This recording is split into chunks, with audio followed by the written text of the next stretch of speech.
Saat ini di Pulau Egghead, para bintang sudah sampai dengan tujuan untuk menghentikan siaran yang akan dilakukan oleh Vegapunk. Tiba-tiba saja Frontier Dome meledak di sisi selatan dari pulau. Dan ternyata itu adalah ulah dari iblis Itsumade yang mencoba masuk ke pulau dan menuju klub Avos Egghead. Dia bertujuan untuk mencari server sinyal dari rekaman Vegapunk. Saat makhluk ini sudah masuk di dalam pulau, dia dilihat oleh Jinbe. Jinbe saat itu merasakan haki yang luar biasa yang ada pada tubuh makhluk ini. Selanjutnya Jinbe kembali mendekati Roronoa Zoro, yang pada pertarungan kali ini sudah menyelesaikan tugasnya. Namun ternyata Zoro mengatakan masih belum menyelesaikan pertarungan dan ternyata lawannya, yaitu Lucci masih kuat berdiri, namun luka yang ada pada tubuhnya benar-benar mengerikan. Terlihat goresan pedang di mana-mana di sekujur tubuhnya. Dia masih terlihat sadar dan terengah-engah dengan sisa kekuatannya untuk berdiri. Sanji saat itu sempat berkomunikasi dengan Jinbe dengan mengatakan, "Jawablah Jinbe, apa kau sudah keluarkan dia dari sana?" Jinbe menjawabnya,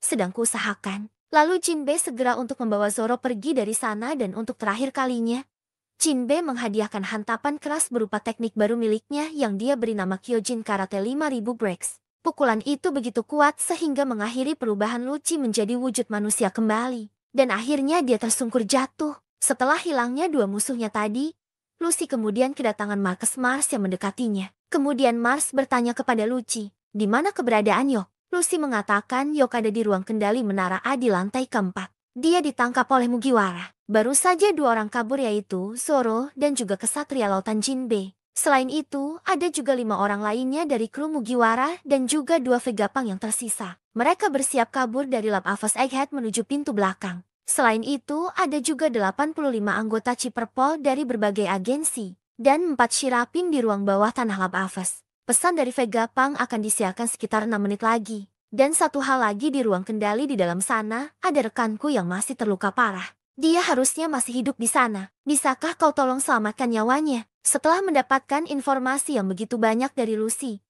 Mars pun meninggalkannya dan sempat menjawab hal tersebut. Itu sulit. Aku tak peduli lagi dengan mereka." Beralih ke Luffy, di mana dia sudah bersama dengan 2 raksasa yang tiba di tempat Luffy berada saat ini. Para teman lama pun akhirnya bertemu dan mereka semua terlihat sangat senang. Percakapan dimulai dari Luffy yang menyapa mereka berdua. "Sudah 2 tahun aku tak bertemu dengan kalian." Para raksasa menjawabnya, "Mugiwara, sekarang kau kelihatan berbeda. Dan kenapa kau terlihat mirip dengan dewa dari dongeng para orang-orang Elbaf? Kostum yang kau pakai itu juga sangat menarik dan kami tentu sangat senang bisa melihatmu lagi, kawan." Kemudian para yokai juga melihat keberadaan dari para raksasa yang sudah tiba di dekat Luffy. Mereka bilang, "Itu para raksasa. Melawan mereka dan Sang Nika bukan ide yang bagus sekarang." Dory dan juga Brogy sekarang pun melihat di depan matanya. Terdapat monster aneh yang mengerikan. Mereka bilang, "Itu monster raksasa yang gila. Mereka seperti hewan liar yang ada di hutan Elbaf. Aku tak mau menghabiskan waktuku untuk melawan mereka. Dan kami harus pergi dari sini sekarang juga." Dory kemudian membunyikan pertanda prajurit raksasa untuk segera mundur karena tugas mereka sudah selesai untuk dijalankan. Dan mereka harus segera bergegas keluar dari pulau tersebut. Prajurit-prajurit raksasa berkata, "Itu bos kita. Sepertinya mereka sudah bertemu dengan Mugiwara. Jetty kembali ke kapal. Kita akan pergi dari sini sekarang." Setelah hal itu, momen mengerikan pun terjadi, di mana satu dari Gorosei mencoba untuk menyerang mereka. Saint Topman Warkuri dengan wujud babi hutan iblisnya menyerang mereka menggunakan raungan haki penakluk yang super kuat. Area di sekelilingnya pun hancur diikuti dengan momen kocak Luffy yang terkena raungan haki tersebut. Efek serangan tersebut menyebabkan beberapa anggota tubuh seperti mata dan bahkan bekas luka dari Luffy copot dari tubuhnya. Ekspresi wajah dari Brogy melihat momen ini tentu benar-benar kocak. Raungan haki raja tersebut menggelegar di seluruh pulau dengan kilatan petir hitam yang tersembar. Itu pun sampai di kapal angkatan laut yang berada di laut. Tentu saja haki ini menyebabkan beberapa prajurit marinir yang merasakannya. Kedua raksasa itu kemudian membangunkan Luffy. Mereka tak percaya dengan apa yang dilihatnya. Dia bertanya betapa anehnya tubuh dari Mugiwara sekarang. Luffy terlihat menempel kembali bekas lukanya seperti stiker. Ini benar-benar kemampuan yang luar biasa. Raksasa bertanya, apakah itu tadi adalah auman Hosoku Haki? Dan apa-apaan dia? Sudah sangat jelas bahwa dia adalah petinggi dari pemerintahan dunia. Pertarungan kembali berlanjut dengan Warkuri yang mengincar Luffy. Namun Dory dan juga Brogy sudah bersiap mengantisipasi serangan tersebut dengan menggabungkan teknik mereka yang mereka beri nama Sun Shield. Warkuri bertanya ke mereka, Orang apa yang kalian lindungi tersebut? Apakah kalian paham siapa sebenarnya dia? Ya, para raksasa dengan lantang menjawabnya. Mereka adalah teman kami. Serangan lanjutan dari para raksasa pun menyerang Warkuri. Teknik baru mereka bernama Skilda. Setelah itu, musuh baru datang kembali. Kali ini, Saturn bergerak. Saturn mengeluarkan sejenis bola venom yang dia semburkan dari mulutnya. Luffy pun sontak berteriak. Itu pasti racun, Jetty, jangan disentuh. Saat Luffy dalam kondisi panik, dia pun mengambil sebuah pohon yang ada di dekatnya, membuat sebuah kerajinan menarik dari pohon tersebut, di mana dia berusaha untuk menggigit pohon tersebut, membentuk sebuah senjata, yaitu sebuah tongkat baseball yang diikuti dengan ciri khas dari angka Luffy bernomor ke-56. Imajinasi Luffy berlanjut dengan membuat sebuah topi diikuti dengan cat kuas. Luffy kemudian bersiap menerima serangan bola racun dari Saturnus di mana dia mementalkan benda tersebut kembali ke arah dari para iblis. Luffy di sana tertawa dan berteriak, makan sendiri racunmu itu. Para iblis panik dan kekuatan tersebut ternyata selain racun adalah sebuah bom yang sangat-sangat besar. Mata Luffy keluar dan mengatakan, itu ternyata meledak. Para raksasa benar-benar terkesima dengan kekuatan dari Luffy. Mereka bilang, bos hutannya diselimuti api. Jetty, ayo kita berangkat. Luffy menjawabnya, kita harus cepat karena mereka semua itu adalah makhluk abadi. Di sisi yang lainnya, para monster tersebut kembali beregenerasi dan bangkit kembali setelah ledakan besar terjadi. Para raksasa kebingungan. Apa maksudmu makhluk abadi? Luffy menjawabnya, walau mau seberapapun kau menghajar mereka, mereka akan terus beregenerasi. Brogy kaget. Aku belum pernah mendengar hal semacam ini, baik itu dari ras maupun buah iblis. Beralih ke posisi dari kru Mugiwara. Di sini terlihat mereka sudah bersiap akan kabur dari pulau tersebut. Nami berkomunikasi dengan Jinmei untuk segera membawa Zoro saat ini, karena mereka semua sudah berkumpul, dan Thousand Sunny juga sudah ada di tempat mereka. Di sisi yang lainnya, terlihat kelompok dari Bonnie dihadang oleh 3 admiral, yakni Pomsky, Guillotine dan juga Reging. Mereka bilang, kami tak akan membiarkan kau naik ke kapal. Kemudian Marcus Mars akhirnya sudah berhasil mendapatkan lokasi dari Yok yang kini sudah tepat berada di depan matanya. Mars bertanya kepadanya, di mana tempat server layar monitor dari Vegapunk? Yok tentunya kaget dan berteriak melihat monster aneh yang berada di depannya. Kemudian dilihatkan bagaimana kondisi yang dialami oleh Laksamana Kizaru saat ini. Marinir berkata kepadanya, Kizaru-san, tolong biarkan kami mengobati lukamu. Kizaru menjawabnya, aku memang terluka, tolong biarkan aku istirahat. Marinir melaporkan sesuatu yang muncul di pantai barat laut Pulau Egghead. Api tidak bisa menghentikan makhluk tersebut. Itu sepertinya raksasa dengan makhluk yang berada di tengah-tengah api. Dan sepertinya dia mengatakan sesuatu. Ternyata robot kuno sudah bangkit sepenuhnya dan mulai berjalan di tengah-tengah kobaran api. Dia besar dan mulai berjalan sambil mengatakan sesuatu. Maafkan aku, Joy Boy. Robot kuno bersiap bergabung ke dalam pertempuran. Semakin kacaunya keadaan yang terjadi di Pulau Egghead. Kapal-kapal dari pemerintahan dunia terus menembaki pulau tersebut. Meskipun tak sedikit dari kapal tersebut sudah mulai hancur lebur oleh tembakan pasifista. Seorang marinir berteriak di sana, tolong hentikan semua unit pasifista Mark 3 dan tingkatkan pembombardiran terhadap pulau tersebut. Jangan biarkan Yonko Luffy si topi jerami kabur. Dan jangan biarkan juga bajak laut Bonnie keluar dari pulau ini. Setelah itu, kita diperlihatkan pasifista yang tumbang satu persatu. Tentu pelaku utamanya yakni Sang Gorosei Venus, Saint Titan Baron Venus Juro. Venus berkata, dia hanya anak yang berusia 12 tahun memberikan kekuatan seorang gadis muda untuk menghancurkan sebuah negara. Itu adalah hal yang benar-benar bodoh. Vegapunk kemudian memperlihatkan kelompok dari Bonnie.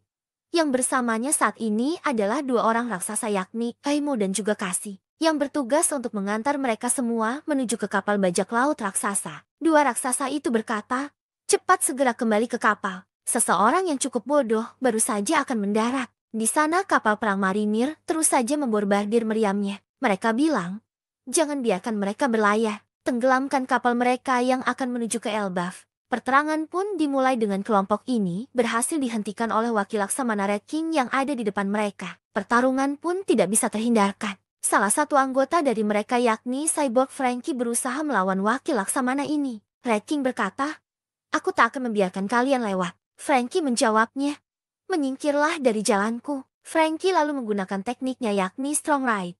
Kemampuan ini berhasil untuk menghantam mulut dari sang wakil Laksamana hingga mengeluarkan banyak darah. Pertarungan berlanjut. Sekarang Bonnie dihadang oleh salah satu wakil Laksamana yang bernama Pomsky. Pomsky berkata di sana persiapkan dirimu, aku tidak akan membiarkan senjata militer kita berakhir pada orang sepertimu. Namun yang terjadi, Bonnie malah menyentuh bagian wajah dari wakil Laksamana ini. Dan kemudian menendangnya dengan sangat kasar yang dilihat oleh wakil Laksamana lainnya bernama Guillotine. Bonnie bilang di sana, ayahku adalah seorang pahlawan. Jauhkan dirimu dan rasakanlah ini. Beralih menuju ke laboratorium yang ada di Pulau Egghead. Dilihatkan siaran Vegapunk yang masih aktif. Stella beserta dengan para Vegapunk lainnya sedang berbicara sesuatu. Inti dari pembicaraan mereka adalah bahwa tersisa waktu sekitar 4 menit lagi untuk pesan akan tersampaikan melalui sinyal ini. Dalam laboratorium tersebut saat ini ada Mars yang bersama dengan Yok. Yang dimana Yok ini mengarahkan yokai tersebut menuju ke tempat di mana diduga menjadi server sinyal dari siaran tersebut. Tanpa basa-basi Mars langsung menghancurkan ruangan yang disebutkan oleh Yok tadi dengan semacam laser yang menghancurkan sepersekian detik bangunan tersebut. Mars pun tampak kesal dan berkata, lihat tidak terjadi apa-apa di sini.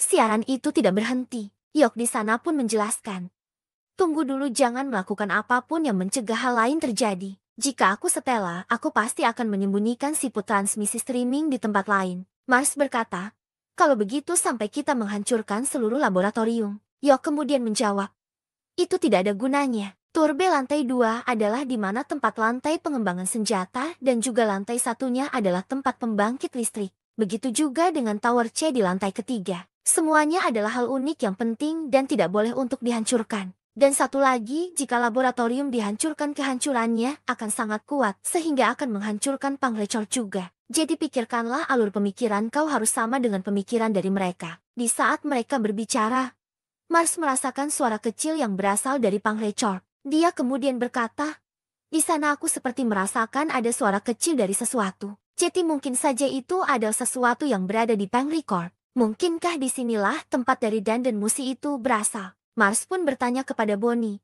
tolong tunjukkan aku pintu masuk menuju ke daerah sana. Mars pun kemudian terbang menuju Pangrecor, beralih ke Stasi dan juga Kaku. Saat ini Kaku sudah mulai sadar. Kaku sendiri sedang berada di perisai gelembung yang ditahan sebelumnya. Kaku bertanya kepada Stasi, apakah yang ada di dunia saat ini yang terlihat seperti monster itu adalah gambaran besar itu adalah salah satu dari 5 Gorosei? Stasi kemudian menjawabnya, sama seperti yang aku bayangkan. Sungguh transformasi yang mengerikan. Kaku bertanya kembali, apa kau ditinggalkan? Aku hampir merasa kasihan padamu karena kau juga mengkhianati kami. Stasi menjawabnya, sayangnya aku memutuskan untuk tetap tinggal atas kemauanku sendiri. Seseorang harus mengambil tanggung jawab untuk misi terakhir kali ini. Kubah penghalang harus turun saat kapal topi jerami akan lolos. Beralih ke kelompok dari Nami. Kita melihat di sana mereka berbicara soal tujuan mereka yakni menggunakan Thousand Sunny yang akan menuju ke kapal dari para raksasa. Perbincangan dimulai dari Addison. Dia berkata bahwa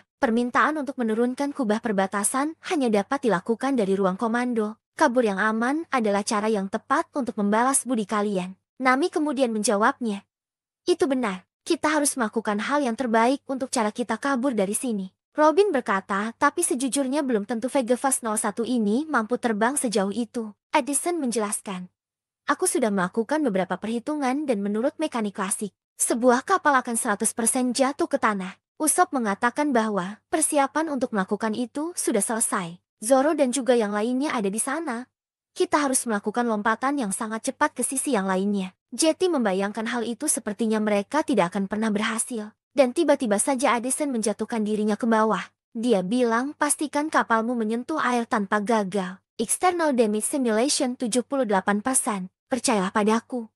Kita tidak akan mati. Ayo pergi sekarang. Sementara pertarungan masih berlanjut antara Luffy yang berhadapan dengan Gorosei Jupiter. Terdapat gumpalan angin yang seperti masuk ke dalam satu titik menuju ke tengah-tengah dari pulau. Ternyata itu adalah ulah dari Gorosei Jupiter yang menggunakan mulutnya untuk menghisap angin yang berada di sekitarnya. Seluruh pepohonan dan bahkan beberapa pasukan marinir pun ikut terhisap ke dalam mulutnya. Sementara itu, Luffy, Dory, dan juga Brogy mencoba untuk menjauhi area mereka berada saat ini dan berlari dengan sangat susah bergerak karena kemampuan dari Jupiter ini. Luffy berkata, sialan kau jika kau sangat lapar. Bagaimana kalau kau makan gedung ini? Luffy kemudian menendang seluruh bangunan untuk memisahkannya dari tanah, lalu melemparkannya ke mulut dari Jupiter. Para raksasa jelas tampak terkesima melihat kemampuan dari Luffy yang menghentikan Jupiter. Namun sayangnya setelah itu, Luffy kehabisan tenaga dan berubah menjadi Luffy tua. Para raksasa kaget dan bertanya kepada Luffy, Apa yang terjadi denganmu Mugiwara? Kau terlihat seperti seorang kakek yang sangat tua. Luffy menjawabnya.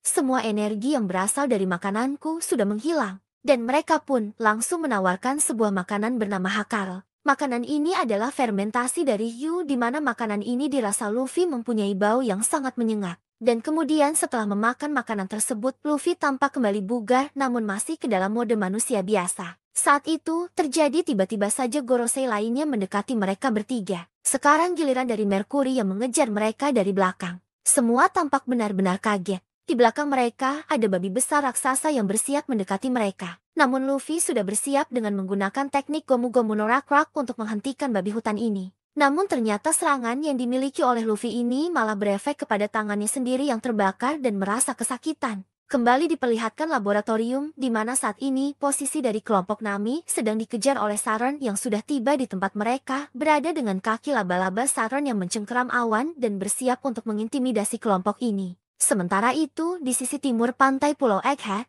hal yang sama juga terjadi, di mana kelompok dari Bonnie sudah tiba di kapal bajak laut raksasa, dihadang oleh Nusjuro yang sekarang tepat berada di depan mereka dengan siluet yang benar-benar mengerikan. Lalu memperlihatkan laboratorium Pangrekord. Mars akhirnya tiba di tempat teratas Pangrekord, di mana itu adalah tempat persembunyian dari dandan musisi siaran sinyal dari Vegapunk. Layar monitor di sana berkata bahwa waktu yang tersisa hanya 1 menit lagi untuk menyiarkan pesan dari Vegapunk. Namun benar-benar sangat disayangkan, Mars sudah berada di depan dari benda tersebut sekarang. Dia berkata, "Jadi ini dia, kau kurang beruntung Vegapunk." Dan tiba-tiba Mars mendengar sesuatu yang aneh. Mars melihat ke atas dan mengamati sesuatu dengan wajah yang benar-benar serius. Sesuatu datang mendekati mereka. Diperlihatkan kembali Pulau Egghead dengan siaran yang masih saja berlangsung hingga saat ini. Dalam kurun waktu 1 menit lagi. Apakah otak terbaik di dunia saat ini sedang berpikir? Otak terbesar di dunia yaitu Pangrekord. Setelah itu, kita diperlihatkan Vegapunk yang berbicara dengan semua Vegapunk. Vegapunk berkata, "Nah, karena kopinya tidak mau dingin dan waktu kita sangat sedikit. Jadi, apakah siput kita sudah siap?" Saka pun bilang, "Sejak 30 detik yang lalu." Pitagoras mengatakan, "Ini sudah disiarkan dan dilihat oleh penjuru dunia dan itu membuatku sedikit malu." Di dalam Pangrekord, Mars langsung berkata, "Jadi ini adalah kau yang sebenarnya." Mars melihat sebuah kepala raksasa dari Vegapunk yang masih berisi dengan rambutnya di sebuah tabung besar dengan cairan yang mengelilinginya. Tabung itu pun juga disambungkan ke beberapa kabel yang menyatu ke Pangrekord. Mars berkata, "Jadi benda ini masih hidup bahkan setelah kau mati. Apa sebenarnya kematian itu? Di mana kesadaran itu berada? Apakah ini kau Vegapunk?" Siaran terus saja berlanjut. Vegapunk mengatakan, "Video ini akan segera menghubungkan dunia bersama-sama baik dengan mengetahuinya, atau dengan ketidaknyamanan mengetahuinya." Lalu diperlihatkan bagaimana reaksi dari orang-orang di penjuru dunia yang akan menantikan pesan yang akan disampaikan oleh Vegapunk ini. Dimulai dari desa Siru, kita melihat Kaya, Mary, Ninjin Piman dan juga Tamanegi sedang berdiskusi. Dimulai dari Mary yang berkata, "Siput transporter ini cukup besar dari apa yang kalian bayangkan." Reaksi dari anak-anak ini pun mengatakan bahwa jika rumah Kaya-san tidak memiliki itu, maka tidak akan ada orang di desa yang memilikinya. Kaya pun menjelaskan bahwa Vegapunk juga merupakan sosok yang terkenal dalam ilmu dunia kedokteran. Berlanjut ke Twin Capes. Di sana ada Crocus mendengarkan pesan dari Vegapunk bersama dengan Laben. Di Baldi-Morea itu, pulau masa depan kampung halaman dari Vegapunk juga disorot. Ada beberapa percakapan lucu di sini. Dimulai dari seorang anak yang bertanya, "Apa orang itu lahir di sini?" Ini merujuk kepada Frankie. Seseorang dewasa pun menjawab pertanyaan dari anak kecil tersebut. Tentu saja dia adalah kebanggaan dari Baltimore. Anak kecil itu kemudian bertanya lagi, "Apakah itu karena mimpi buruk dari Baltimore?" Orang-orang di sana pun menjawabnya, "Tidak, itu Frankie yang sekarang berubah menjadi sebuah kapal." Terlihat juga reaksi di kerajaan Trino. Para penduduk di sana bilang, Vegapunk mungkin adalah ayah dari ilmu pengetahuan modern. Tetapi kecakapan ilmiahnya telah digunakan untuk menghasilkan senjata yang tidak terhitung jumlahnya. Sementara itu di Hachinosu pun tak luput dari siaran tersebut. Para penjahat di sana semari mereka berpesta. Mereka pun mendengarkan siaran tersebut dan berkata, pria itu sedang membicarakan sesuatu di monitor. Dan ada juga beberapa pulau di antaranya, juga ada Pulau Dressrosa yang dimana orang-orang sudah bersiap untuk mendengarkan siaran tersebut. Dan saat kita melihat reaksi dari orang-orang ini, siaran masih saja terus berlanjut. Vegapunk bilang ke dunia, "Apakah kalian bisa dengar suaraku?" Ini Vegapunk. Masuklah dunia. Kita kembali ke Mars lagi yang masih berada di Pangreor. Dia kemudian menginjak-injak dandan musi dengan tatapan yang sangat marah. Namun ternyata itu merupakan dandan musi palsu yang memang diciptakan untuk kamuflase. Mars di sana berkata, ini hanya dandan musi transporter biasa. Mars pun mulai panik karena dia tidak tahu di mana Vegapunk menyembunyikan yang asli. Dia kemudian merubah dirinya menjadi bentuk yokai monster burung kembali dan mengamuk turun ke bawah. Dia berteriak menyembunyikannya saja tidak cukup. Kau bahkan membodohi kami. Beraninya kau Vegapunk. Akhirnya waktu pun tiba. Persiapan sudah secara matang selesai dalam kurun waktu 10 menit. Dan inilah saatnya Vegapunk akan mulai berbicara. Sementara itu, di sisi yang lainnya, para Gorosei yang lainnya sudah tampak panik. Mereka bilang ke Mars, siarannya tidak berhenti Mars. Mars pun mengatakan ini salahku. Dia sepertinya sudah mengambil tindakan pencegahan yang kita bayangkan sebelumnya. Untuk memastikan bahwa siaran ini tidak dapat dihentikan. Kami tidak tahu apa yang dia ketahui dan apa yang akan dia katakan pada dunia. Tetapi Yok mengatakan bahwa dia mewarisi penelitian di Ohara. Gorosei pun berkata, ini berarti tidak akan berhasil sama seperti dulu dengan Clover. Apakah kau berniat membalaskan dendam Ohara Vegapunk? Lalu diperlihatkan posisi dari Sanji yang saat ini bersama dengan Vegapunk yang berada di pundaknya sedang menuju ke arah dari kelompok Bonnie. Di sana dia berkata, aku bisa mendengarnya. Bonnie-chan membutuhkan bantuanku. Dan siapa itu? Aku tidak akan menyerahkannya pada Marinnya. Sanji tepat pada waktunya saat sebelum Nusjuro ingin menggunakan pedangnya dalam menyerang kelompok Bonnie yang saat itu Franky sedang menghadangnya. Sanji berkata, minggir Franky, orang yang akan disukai olehnya adalah aku. Jangan berharap simpati pada aku meskipun kau adalah orang tua. Beginilah cara bajak laut bertarung. Sanji berhasil menenang wajah dari Nusjuro. Wajah dari Gorosei ini mengeluarkan darah akibat serangan dari Sanji tersebut. Namun tiba-tiba Nusjuro berubah menjadi mode Bakotsu dan menggigit tubuh dari Sanji. Akibat serangan tersebut tubuh dari Vegapunk terpental dan untung saja dia diselamatkan oleh Atlas. Dalam kejadian ini, siaran masih saja berlangsung dengan Vegapunk yang mengatakan, aku telah melakukan 2 dosa besar. Oimu dan juga Kasi ikut ke dalam pertarungan dengan menahan Nusjuro di kedua sisi. Mereka bilang, ayo tahan makhluk ini. Kemudian Bonnie pun mengeluarkan teknik distorsi masa depan. Dia berubah menjadi mode raksasa dan bersiap menginjak Nusjuro. Kembali lagi ke siaran Vegapunk. Vegapunk menjelaskan bahwa video siaran ini diprogram untuk dimulai ketika aku sudah ditangkap atau saat jantungku berhenti. Kemudian panel lagi-lagi memperlihatkan reaksi dari orang-orang di seluruh dunia terhadap kematian dari Vegapunk. Di kerajaan Germa misalnya, Caesar terlihat menangis. Di Sambaudi sendiri, reaksi dari salah satu penonton berkata, jadi apakah artinya sekarang Vegapunk sudah tewas? Duval juga menonton siaran ini di markasnya. Dia terlihat kebingungan dengan mengatakan, tunggu dulu, bukannya orang ini sudah menjadi tawanan dari bajak laut Pijerami saat berita di pagi hari. Sementara itu di kantor pusat surat kabar ekonomi dunia, kita bisa melihat Morgans yang benar-benar marah. Morgans bilang siaran seperti ini akan menjadi akhir dari bisnis surat kabar. Siaran Vegapunk kembali berlanjut. Saat ini di mana kali ini dia berkata bahwa aku ingin kalian semua mendengarkan ini dan mengerti siapapun yang menjatuhkan atau menghakimiku. Aku tidak akan mencapnya sebagai penjahat. Aku tidak akan membahas apa yang baik dan juga apa yang buruk. Aku tidak banyak mengerti tentang dia untuk melakukan ini. Beralih menuju ke lokasi dari kelompok Nami. Saturn di sana mencapai awan tempat mereka berada. Hal ini tentu saja mereka semua dalam bahaya. Saturn berkata, minggir dari jalanku. Aku tidak punya waktu untuk terlibat dengan kalian semua.